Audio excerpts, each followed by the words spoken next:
વિદ્યાર્થી મિત્રો, મારું નામ શેખ મોહમ્મદ સુહેલ। આજે તમારું સ્વાગત છે પીટીસી YouTube ચેનલ પર।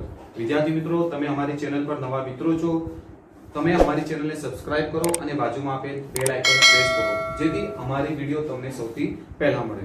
વિદ્યાર્થી મિત્રો, આજે આપણે ધોરણ 9 પ્રકરણ નંબર 1 સંખ્યા પદ્ધતિ, આપણે એના અગાઉના વિડિયોમાં સંખ્યા પદ્ધતિમાં કઈ સંખ્યા પદ્ધતિમાં ગણ આવે છે, જેવી રીતે પ્રાકૃતિક સંખ્યા છે, પૂર્ણ સંખ્યા છે, પૂર્ણાંક સંખ્યા છે કે સમય સંખ્યા છે, બરાબર, અને તેની બે સમય સંખ્યાઓ વચ્ચેની સમય સંખ્યા આપણે શોધેલી એ રીત પણ આપણે દાખલા ગણેલા। વિદ્યાર્થી મિત્રો, જો તમે આગળનો ભાગ ન જોયો હોય તો અમારી ભાગની લિંક, અગાઉના ભાગની લિંક ડિસ્ક્રિપ્શનમાં આપણે આપેલ છે। આજે આપણે સંખ્યા પદ્ધતિમાં અસમય સંખ્યા એટલે શું તે વિશે ભણીશું। તો અસમય સંખ્યા એટલે કે જે સંખ્યાને p/q સ્વરૂપમાં લખી ન શકાય। p/q સ્વરૂપમાં એટલે કે p/q સ્વરૂપ એટલે કે સર સમય સંખ્યા, આપણે અગાઉના ભાગમાં ભણી ગયા ને કે સમય સંખ્યા એટલે કે જે સંખ્યાઓને p/q સ્વરૂપમાં લખી શકાય તેને સમય સંખ્યા, જેને ન લખી શકાય તેને અસમય સંખ્યા। એટલે કે અહીંયા વ્યાખ્યામાં લખ્યું કે જે સંખ્યાને p/q સ્વરૂપમાં દર્શાવી ન શકાય તો તેવી સંખ્યાને આપણે અસમય સંખ્યા ગણીએ। હવે વિદ્યાર્થી મિત્રો, તમને બીજી વસ્તુ કે વર્ગમૂળમાં, જેવી રીતે આપણે ધોરણ 6, 7, 8 માં જોઈ ગયા છે કે વર્ગમૂળ 4 એટલે કે એનો જવાબ 2 આવે છે, વર્ગમૂળ 9 એનો જવાબ 3 આવે છે, વર્ગમૂળ 16 જેનો જવાબ 4 એટલે કે 16 નું વર્ગમૂળ ગણીએ તો 4, 9 નું વર્ગમૂળ ગણીએ તો 3 અને 4 નું વર્ગમૂળ ગણીએ તો 2, એટલે કે આ જે પૂર્ણ વર્ગ સંખ્યા હતી તે બધી આપણી સમય સંખ્યા હતી। પરંતુ એ સિવાયની સંખ્યા કે જેનો વર્ગમૂળ ન નીકળતો હોય, બરાબર, એટલે કે નીકળતો હોય પરંતુ તેની પાછળની જે સંખ્યા છે તે લાંબી ગણતરી ચાલ્યા જ કરતી હોય, તો વર્ગમૂળમાં 2 તેને આપણે ગણતરી કરીએ તો 1.41 42 13 56 24 એમ અનંત સુધી જયા કરે છે। એના પછીની સંખ્યા જે છે તે નિશ્ચિત નથી, ત્યાર પછીની સંખ્યા તે કાઉન્ટ થયા જ કરે છે, એટલે કે આગળ વધ્યા જ કરે છે। તો તેવી જ રીતે વર્ગમૂળ 3 ની પણ એવી રીતે જ વેલ્યુ આવી ગઈ કે તેની પાછળ પણ જો પોઈન્ટ પછીની જે સંખ્યા છે ને તે અટકતી નથી, અનંત સુધી ચાલ્યા જ કરે છે, બરાબર, એટલે કે જેનો વર્ગમૂળ નહીં નીકળતો હોય તેને અસમય સંખ્યા કહેવાય। તો આપણને ખબર પડી ગઈ, પરંતુ જે સંખ્યા કે વર્ગમૂળ નીકળતા તેની સંખ્યા પાછળ ત્યાં સુધી જાય છે, અનંત સુધી જાય છે, એટલે કે જે આપણી સંખ્યા છે તે અટકતી નથી। જેવી રીતે વર્ગમૂળ 4 છે, બરાબર, એનો જવાબ 2 આવે છે, એટલે કે એના પોઈન્ટ પછી કશું જ નથી, 0 છે, બસ અટકી ગયું, બરાબર। ત્યારબાદ આપણે વર્ગમૂળ 9 લઈએ, તેનો 3 આવે છે, એટલે કે સંખ્યા અટકી જાય છે, પરંતુ અસમય સંખ્યાની અંદર જો પોઈન્ટ પછી સંખ્યા ચાલ્યા કરે છે, જોઈ લો, એટલે કે પોઈન્ટ પછી જેવી સંખ્યા કે જેના વર્ગમૂળ નીકળતા અનંત સુધી જાય છે તેવી સંખ્યાને પણ આપણે શું કહેવામાં આવે છે? અસમય સંખ્યા કહેવાય છે। એટલે કે જે સંખ્યાનો વર્ગમૂળ નીકળતો ન હોય, એટલે કે નીકળતો ન હોય એનો મતલબ શું થયો કે પોઈન્ટ પછી સંખ્યા અટકતી નહીં હોય, ચાલ્યા જ કરે, ભાગાકાર એનું થયા જ કરે, બરાબર, તેવી સંખ્યા આપણી કેવી થઈ ગઈ? અસમય સંખ્યા। હવે આપણે જોઈએ કે શું પાઈ એ સમય છે કે અસમય છે। એટલે કે આપણે જ્યારે દાખલા ગણતા હતા ટકા ને એ બધામાં, તો પાઈ બરાબર આપણે 22/7, જો ન આપેલ હોય 22/7 તો આપણે રકમમાં 3.14 મૂકીને દાખલા ગણતા હતા, પરંતુ હકીકતમાં આપણે 22/7 દાખલો તમે ભાગાકાર કરી લેજો તો આવી કઈ વેલ્યુ મળશે? 3.14 28 57 14 29, બરાબર। હવે આપણે જોઈએ કે પોઈન્ટ પછીની જે સંખ્યા છે, પોઈન્ટ પછીની જે સંખ્યાઓ છે તે પુનરાવર્તિત થાય છે કે નથી થતી? તો સર પુનરાવર્તિત થતી જ નથી, એટલે કે બધી જ સંખ્યા કેવી હોય છે? અલગ અલગ આવે છે। 1 છે, પછી 4 આવી ગયો, પછી 2, પછી 8, પછી 5, પછી 7, એવી રીતે।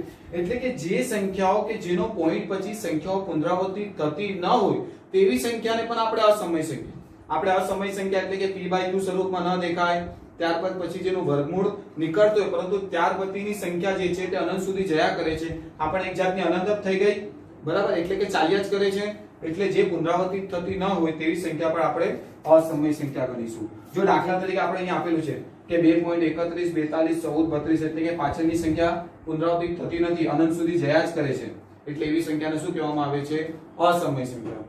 હવે વિદ્યાર્થી મિત્રો, આપણે આગળ જઈએ તો દાખલા તો નથી એ વાસ્તવિક સંખ્યાના, પરંતુ એનું થોડી સમજણ જરૂરી છે। તો વાસ્તવિક સંખ્યાઓ એટલે શું કે જે સંખ્યાઓ કે જે ગણમાં વાસ્તવિક સંખ્યા એટલે કે જેમાં સમય અને અસમય સંખ્યાઓનો ગણ એટલે કે તેનો સમૂહ આવતો હોય તે આખા ગણને આપણે વાસ્તવિક સંખ્યા ગણાય છે. સર કેવી રીતે? કે જે લખેલું કે સમય અને અસમય સંખ્યાઓથી બનતા સંખ્યાઓના સમૂહને આપણે શું કહેવામાં આવે છે? વાસ્તવિક સંખ્યા. હવે વાસ્તવિક સંખ્યા એટલે કે રિયલ નંબર.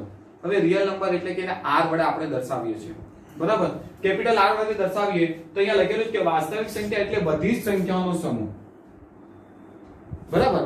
હવે સર બધી જ સંખ્યા એટલે આપણે અગાઉના ભાગમાં જે ભણી ગયા પ્રાકૃતિક સંખ્યા, પ્રાકૃતિક સંખ્યા તે પૂર્ણ સંખ્યા ગણાય, પૂર્ણ સંખ્યા છે તે પૂર્ણાંક સંખ્યા ગણાય, પૂર્ણાંક સંખ્યા છે તે સમય સંખ્યા ગણાય.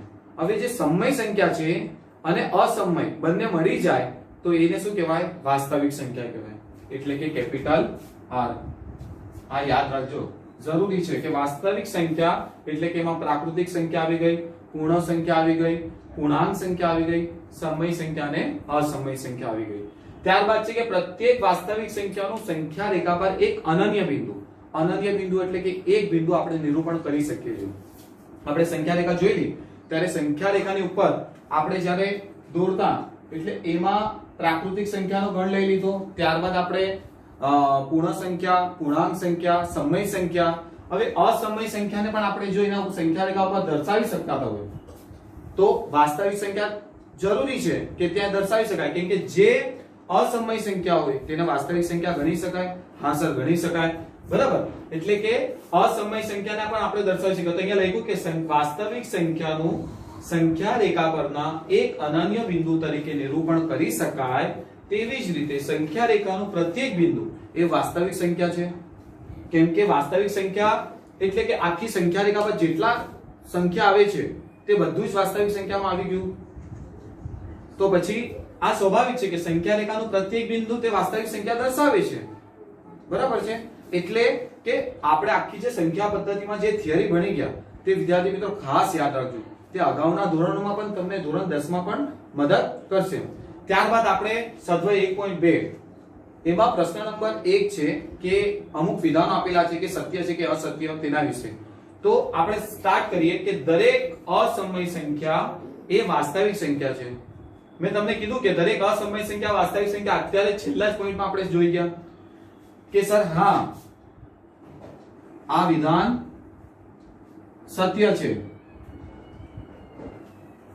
કારણ કે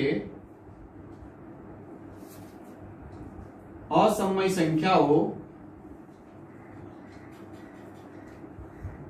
એ વાસ્તવિક સંખ્યાના સમૂહમાં આવે છે.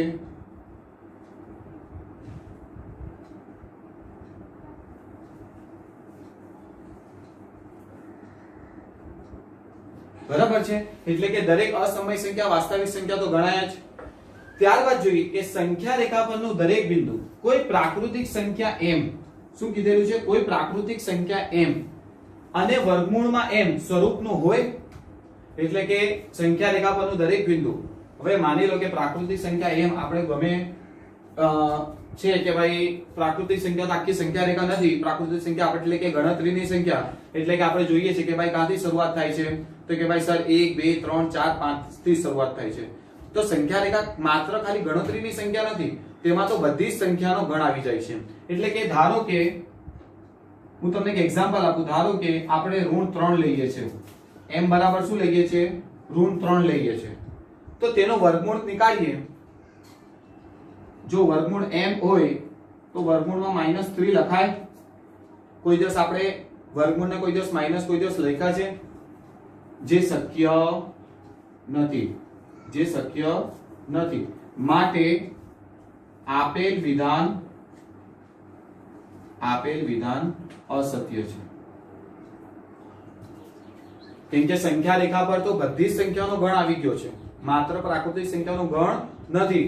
ત્યારબાદ જોઈએ કે દરેક વાસ્તવિક સંખ્યા એ અસમય સંખ્યા છે. એટલે કે સર વાસ્તવિક સંખ્યા એ અસમય સંખ્યા છે. એટલે કે વાસ્તવિક સંખ્યા એટલે શું? તો વાસ્તવિક સંખ્યા એટલે કે આપણે અત્યારે જોઈ ગયા કે વાસ્તવિક સંખ્યા તે સમય અને અસમય સંખ્યાઓનો ગણ છે, બરાબર? એટલે કે બંને સંખ્યાઓનો ગણનો સમૂહ છે. તો વાસ્તવિક સંખ્યા તે માત્ર અસમય સંખ્યા જ છે કહી શકાય? ના, તેમાં કઈ સંખ્યા હજુ છે? તો સમય પણ હજુ છે. એટલે કે આપણે અહીંયા લખવું પડશે કે ના આ વિધાન અસત્ય છે, કારણ કે વાસ્તવિક સંખ્યામાં સમય સંખ્યા પણ આવે છે। એટલે કે વિદ્યાર્થી મિત્રો તમે ધ્યાન આપજો કે દરેક વાસ્તવિક સંખ્યા એ અસમય સંખ્યા છે એવું કહી શકાય નહીં, પરંતુ આપણે એમ કહી શકાય કે દરેક અસમય સંખ્યા તે વાસ્તવિક સંખ્યા છે, દરેક અસમય સંખ્યા તે વાસ્તવિક સંખ્યા છે તે કહી શકાય, પરંતુ વાસ્તવિક સંખ્યા અસમય છે તે કહી શકાય નહીં। એટલે કે આપણે સમય સંખ્યાને કયા ગણમાં લખીએ છીએ તો q વડે લખીએ છીએ, q વત્તા અસમય સંખ્યા। તો સર સમય સંખ્યાને q વડે દર્શાવે તો અસમયને તો આપણે અહીંયા લખવાનું કે અસમય બરાબર r - q। યાદ રાખવા ખાતર કે અસમય સંખ્યાને શોધવી હોય તો કેવી રીતે શોધાય, તો વાસ્તવિક સંખ્યામાંથી આપણે સમય સંખ્યાનો ગણ હટાવી દઈએ એટલે આપણને અસમય સંખ્યા મળી જશે। હવે આપણે વિદ્યાર્થી મિત્રો સદ્વ 1.2 નો પ્રશ્ન નંબર 2 સમજીએ કે શું દરેક ઘન પૂર્ણાંકનું વર્ગમૂળ અસમય હોય, એટલે કે કોઈ પણ ઘન પૂર્ણાંક હશે તે શું અસમય સંખ્યા હોય? જો ના તો એવી એક સંખ્યાનું ઉદાહરણ આપો જેનું વર્ગમૂળ સમય સંખ્યા હોય। હવે આપણે સૌથી પહેલા સંખ્યા રેખા પર પાછલા ભાગના વિચાર કરીએ તો તમને એક વસ્તુ કે પ્રાકૃતિક સંખ્યા ક્યાંથી શરૂઆત થતી હતી કે સર 1 2 3 4 5 6 7 8, ત્યારબાદ પૂર્ણ સંખ્યા તો એમાં ખાલી 0 ઉમેરાઈ જતો, પછી ત્રીજું પૂર્ણાંક સંખ્યા તો એમાં ઋણ સંખ્યા આવતી હતી અને ઘન સંખ્યા આવતી હતી। તો આપણે સંખ્યા રેખા પર એક વસ્તુ શીખી ગયેલા કે સંખ્યા રેખાની જમણી બાજુ પર ઘન પૂર્ણાંક સંખ્યા હોય, સંખ્યા રેખાની ડાબી બાજુ પર ઋણ પૂર્ણાંક હોય। તો ઘન પૂર્ણાંક લેવાના છે। અત્યારે શું કીધેલું છે કે ઘન પૂર્ણાંકનું વર્ગમૂળ અસમય હોય તો આપણે જોઈએ અહીંયા કે શું દરેક ઘન પૂર્ણાંકનું, તો કે ના, દરેક ઘન પૂર્ણાંકનું વર્ગમૂળ અસમય ન હોય। બરાબર સર કેવી રીતે? તો આપણે જોઈએ કે સૌથી પહેલા બે સંખ્યા 2 લીધી એનો વર્ગમૂળ કરો તો સમય ક્યાં સમય, તો કે સર અસમય, આપણે થિયરીમાં આ તો ભણી ગયા। ત્યારબાદ 3 લઈએ વર્ગમૂળમાં 3, સમય ક્યાં સમય તો અસમય, આપણે થિયરીમાં ભણી ગયા। ત્યારબાદ લઈએ 4 તો વર્ગમૂળ 4 એટલે કે એનો જવાબ 2 આવે છે, એટલે કે તે સમય સંખ્યા। બરાબર, તેવી જ રીતે હું 9 લઉં વર્ગમૂળમાં 9 એટલે 3 એટલે કે સમય સંખ્યા। એટલે કે આ વિધાન પછી અસત્ય થઈ ગયું કે દરેક ઘન પૂર્ણાંકનું વર્ગમૂળ અસમય હોય તો ના, કેમ કે અમુક સંખ્યા સમય પણ હશે ને અમુક અસમય હશે, એટલે કે દરેક નહીં કહી શકાય। હા એમ કીધું હોત કે શું અમુક ઘન પૂર્ણાંક વર્ગમૂળ અસમય હોય તો આપણે ત્યાં હા પાડી શકે, પરંતુ અત્યારે હું કીધું છે કે દરેક ઘન પૂર્ણાંકનું વર્ગમૂળ અસમય તો ના, દરેક ઘન પૂર્ણાંક અસમય હોય નહીં। જો ના તો એવી એક સંખ્યાનું ઉદાહરણ આપો જેનું વર્ગમૂળ સમય હોય, તો આપણે અહીંયા ઉદાહરણ આ લઈ લેવાનું। હવે આપણે સદ્વ 1.2 નો ક્વેશ્ચન નંબર 3 વર્ગમૂળમાં 5 ને આપણે સંખ્યા રેખા પર કેવી રીતે દર્શાવી શકાય, એટલે કે નિરૂપણ કરો તેવી રીતે પણ સવાલ પૂછી શકાય છે। વિદ્યાર્થી મિત્રો આ દાખલો મોસ્ટ આઈએમપી છે, તે ઘણીવાર પેપરમાં પૂછાઈ ચૂક્યો છે। આપણે તેની શરૂઆત કરીએ કે 5 બરાબર 4 વત્તા 1 બરાબર છે। ત્યારબાદ બંને બાજુ વર્ગમૂળ લેતા બરાબર છે, એટલે કે વર્ગમૂળમાં 5 બરાબર વર્ગમૂળમાં 4 વત્તા વર્ગમૂળમાં 1। ચાલો ત્યારબાદ આપણે જોઈએ કે બંને બાજુ વર્ગ કરતા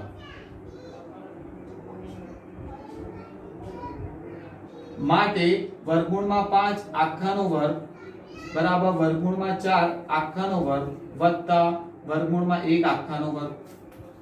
હવે આપણે આ જે વર્ગ છે તે બરાબરની પેલી સાઈડ જાય એટલે શું થઈ જશે, વર્ગમૂળ થઈ જાય, એટલે માટે વર્ગમૂળમાં 5 બરાબર આખાના છેદમાં આખાનો વર્ગમૂળ આવશે અને વર્ગમૂળ 4 આખાનો વર્ગ વત્તા વર્ગમૂળમાં 1 આખાનો વર્ગ. હવે સૌથી પહેલા તમને એક વસ્તુ બતાવો કે આ વર્ગમૂળના વર્ગ કેન્સલ થશે, બરાબર?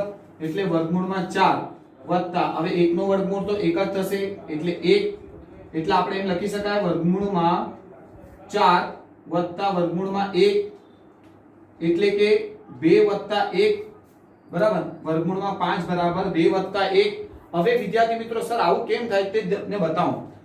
આપણે કાટકોણ ત્રિકોણની વ્યાખ્યા ભણી ગયેલા કે કાટકોણ ત્રિકોણમાં તેની 90 અંશની સામેની બાજુ તે કર્ણ તરીકે ઓળખાય છે, પરંતુ બીજું એક પાયથાગોરસનો પ્રમેય આવે છે કે બે બાજુના વર્ગનો સરવાળો તે ત્રીજી બાજુના વર્ગના વર્ગ બરાબર હોય છે. તમને અહીંયા ખાલી એક સરળતા સમજણ ખાતર દોરું છું કે આ કાટકોણ ત્રિકોણ છે. કાટકોણ ત્રિકોણ એટલે કે 90 અંશનો ખૂણો, એટલે કે માની લો કે 90 અંશના ખૂણામાં આપણે આ બે બાજુ છે, એક બાજુ અને બીજી બાજુ, તેના વર્ગનો સરવાળો એટલે કે આપણે અહીંયા આને x લઈ લઈએ, આને y લઈએ, એટલે કે x નો વર્ગ વત્તા y નો વર્ગ બે બાજુના વર્ગોનો સરવાળો તે ત્રીજી બાજુના વર્ગ બરાબર હોય છે. એટલે કે આ ત્રીજી બાજુ આપણે જે કર્ણ હતી તે કાટકોણ ત્રિકોણની વ્યાખ્યા શું છે કે જે ત્રિકોણના ખૂણા 90 અંશના ખૂણાની સામેની બાજુ જે કર્ણ હોય તેવા ત્રિકોણને આપણે કાટકોણ ત્રિકોણ કહીએ છીએ. એટલે કે પાયથાગોરસના પ્રમેય પ્રમાણે પણ એ સાબિત થયું કે બે બાજુના માપના વર્ગનો સરવાળો તે ત્રીજી બાજુના વર્ગ જેટલો થાય છે, બરાબર? એટલે અહીંયા આપણે એક વસ્તુ કરીએ કે આપણે આને z લઈ લઈએ અને આ x અને y લઈ લઈએ, ધારી લીધું આપણે. હવે આપણે સંખ્યા રેખા પર નિરૂપણ કરવાનું છે. તો સંખ્યા રેખા પર નિરૂપણ કરતા પહેલા હું તમને મુદ્દા લખાવતો જઈશ, તમે લખતા જજો.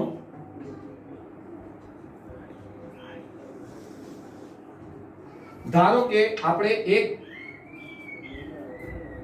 સંખ્યા રેખા પર લાઈન દોરી છે, એ OX છે. શું છે?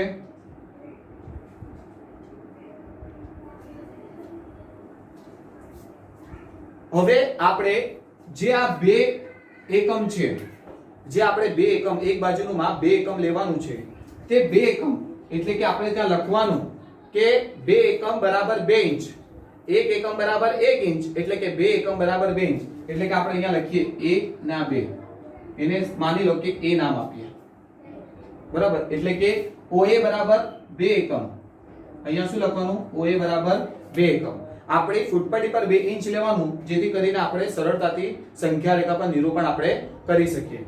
ત્યારબાદ જોઈએ કે આપણું જે 1 એકમ છે તેને 90 અંશનો ખૂણો દોરવાનો છે. એટલે 90 અંશનો ખૂણો એટલે કે સીધી લાઈન દોરવાની આપણે,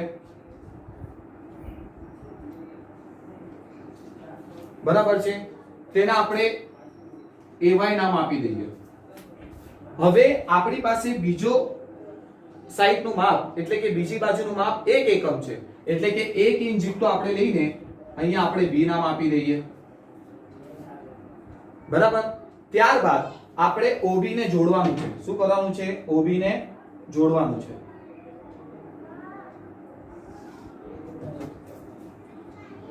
હવે OB ને જ્યારે આપણે રચ્યું OB, ત્યારબાદ પરિકર વડે એટલે કે વર્તુળ વડે OB જેટલું માપ લઈને આપણે અહીંયા એને ચાપ દોરવાની છે, આવી રીતે, બરાબર છે? એટલે કે જે બિંદુ મળે તેને તમે C નામ આપી દો. આ જે ઊભી લાઈન દોરેલી આપણે તે 1 એકમ લખવાનો આપણે, બરાબર? અને જે આ સાઈડ મળી તેને આપણે ગણીશું ઋણ 5, અરે વર્ગમૂળમાં 5. એટલે કે OB પરથી જે માપ દોર્યું એટલે અહીંયા આપણને શું મળ્યું? વર્ગમૂળમાં 5. એટલે આપણે મુદ્દા કેવી રીતે લખવાના કે સૌપ્રથમ મેં OX રેખા દોરી રચી, ત્યારબાદ 2 એકમ એટલે કે 2 ઇંચ જેટલું મેં માપ દોરતા ત્યાં બિંદુ A નામ આપ્યું. ત્યારબાદ એ બિંદુથી મેં 90 અંશ નો ખૂણો દોરી, 90 અંશનો ખૂણો દોરી રેખા AY રચી. ત્યારબાદ 1 એકમ AB રચાય તે રીતે AY રેખા પર B નામ આપ્યું. ત્યારબાદ રેખાખંડ OB રચ્યો, એટલે કે આપણે પૂરું કર્યું ને.